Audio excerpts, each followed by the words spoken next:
Hi, this is Garrett with Quitting Reviews, and it is time for a review of the new Drake album, For All the Dogs.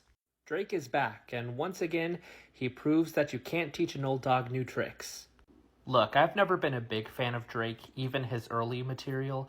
However, I have a bone to pick with Drake, as I can tell that he has been on a pretty steady decline for a while now. On his past few efforts, he has sounded washed out and bored, and that is still the case on For All the Dogs. So many of these tracks are so boring and lack any real direction. Drake meanders over the songs like a poodle without a leash as he aimlessly croons over moody trap beats. Lyrically, Drake gives us more of the same, and if you like that, then good for you, but I find his writing to be pretty meaningless and sleazy, but not in a cool or entertaining way.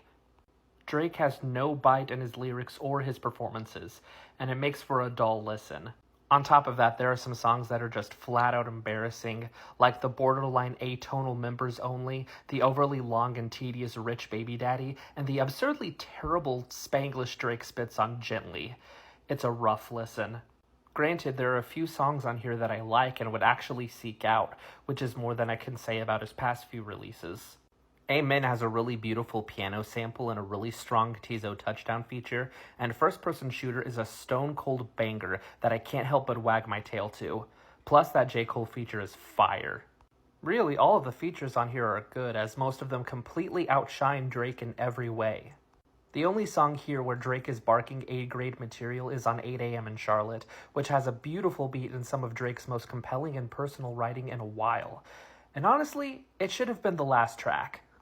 For some reason, For All the Dogs is almost an hour and a half, and with as much filler as this project has, that is not necessary at all. Drake continues to be Drake on this project. It doesn't surprise, nor does it disappoint. It simply is. If you're a Drake fan, you'll like this album. If you aren't, you won't. I'm not, so I don't. Bark, bark, woof, woof, bark, 3 out of 10, closer to a 4 than a 2.